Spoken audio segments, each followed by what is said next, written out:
Hello guys, today mag-unbox tayo ng bagong drone ni DJI, which is yung DJI Lito X1. So this box is the Flymore Combo Plus with DJI RC2. Itong remote na to, itong remote na to is meron siyang extended battery, no? So without further ado, let's unbox this new DJI drone, the DJI Lito X1. So ito yung packaging niya, no? Yan. Yan. Meron siyang omnidirectional obstacle sensing, no? Yan. Actually dalawa to eh. So merong tinatawag na DJI Lito, which is yung mas entry level na version ng DJI Lito X1. Ang nakuha ko is yung DJI Lito X1, which is although entry level pa rin siya, pero mas marami siyang features, no? Like the camera, then some other things, no? So i-unbox natin.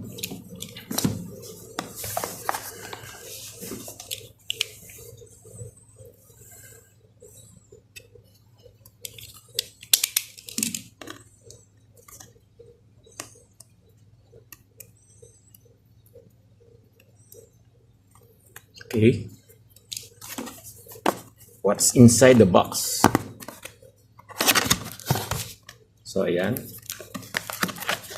It comes with a bag, no? So gaya din ng ng DJI Mini 3 Pro ko dati, meron din siyang kasamang bag. So ito, kasama ko.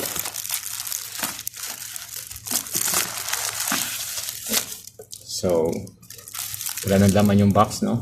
Tanggalin natin yan. So ito yung bag niya. So maganda siya. Ito usually yung mga kasama sa mga drone ng DJI.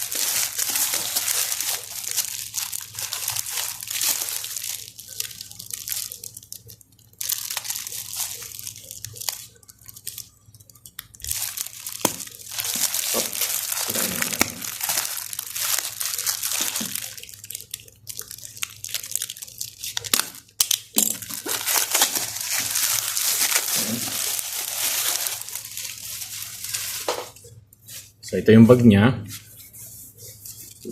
Ganda naman, no? Well built. Then may packet siya dito. Then buksan na natin.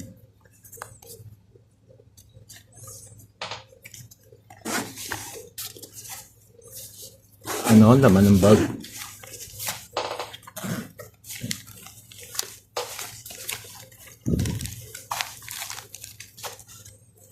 So, ito yung bag niya, guys. Buksan muna natin itong maliit na packet. Ito na laman. So, some documentation, guys. Pating sticker ng DJI. Ayan, guys. Nandito yung mga manual. Some documentation na hindi naman natin binabasa ever since. So, ayan yan. Then, ano pa yung laman? So, meron tayong extra set na mga propellers, no? Ayan, guys. Ayan. Dami siya, no? Ayan. Mga propellers.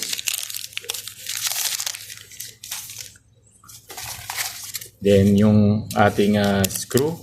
Since yung mga propellers natin is screw type siya, no? Hindi pa siya yung mga snap-on. Kailangan natin ng screw. Ayan. And then, some silica gel. Ayan yung laman ng bag niya, no? Unahin na natin muna is yung remote control, yung DJI RC2 siya, guys. Ayan. Meron siyang built-in screen, no? Instead na Mini 3 Pro ko, ano siya, DJI RC. Ito naman yung susunod na version, which is very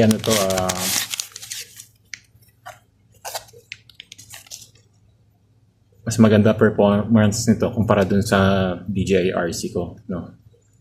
Ang ganda, di ba, guys? Ayan yung remote control niya. So meron siyang built-in screen, meron siyang external antennas. Ayan, guys. Ayan yung remote niya. Then ito yung niya, joystick, no? Lalagay mo siya dito. Okay. Ito natin siya.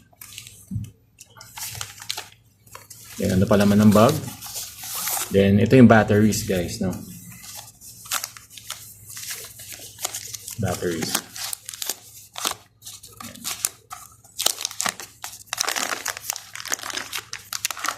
So, nga pala, guys, itong bundle plus ni DJI sa Lito X1, ito yung battery na ano, na merong 52 minutes, no, flight time.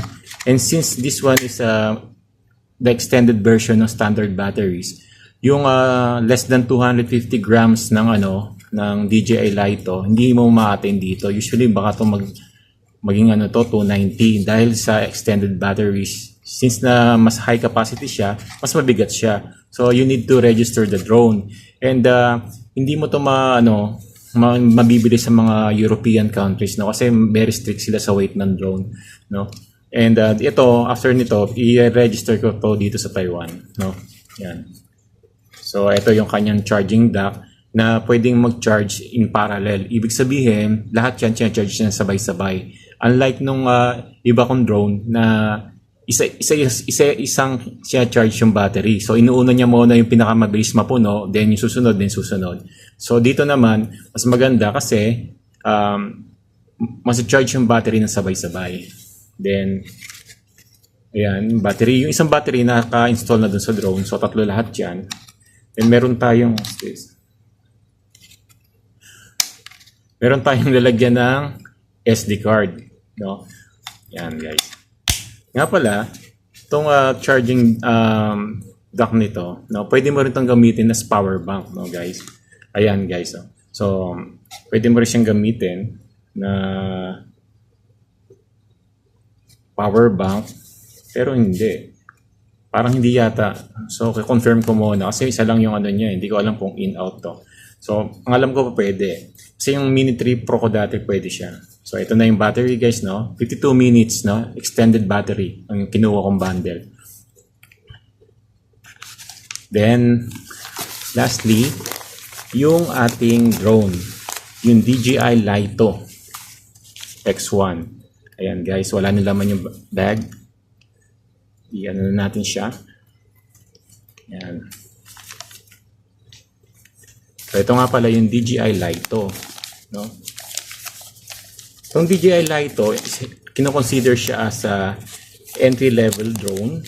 Pero itong X1 na to, siya yung medyo premium model ng Lito series na merong mas magandang camera. Kasi yung Lito, meron siyang 1/2 inch sensor. Ito naman 1.1/3, no? CMOS camera, no? Mas malaki siya kumpara dun sa Lito, no? DJI Lito. Yan. Yan, guys. Meron na rin siyang omnidirectional sensing, no? Ayan, sa taas. Parang ang ginawa niya is parang fish eye, no? Meron din sa taas at meron din sa baba. Then meron tayong mga downward sensor, no, sensing. Then naka-install na rin yung battery, no. Yan, guys. Yan. So compared sa aking previous na drone, which is yung to, no. So almost parehas lang sila ng size, no. So since na folded siya, kung titignan nyo, halos same lang siya ng size, no? Same lang. Iba lang yung design niya, marami siyang parang may air vents siya, no? Same din yung location ng kanyang SD card, pati USB-C. Yan. Ito Mini 3 Pro to, so medyo luma na to, ayan. Yan. Ito yung DJI Lito. Then compared sa size ng DJI Neo 2, so yan, almost same lang sila ng haba. So ito yung DJI Neo 2. Yan. Meron din siyang omnidirectional, ayan. Just for comparison lang. Yan. So unfold na natin, guys, no. So ito medyo tago nyo rin to kasi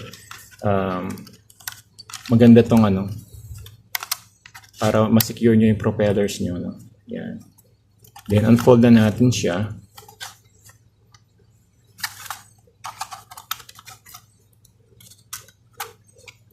Yan. Ayan, guys.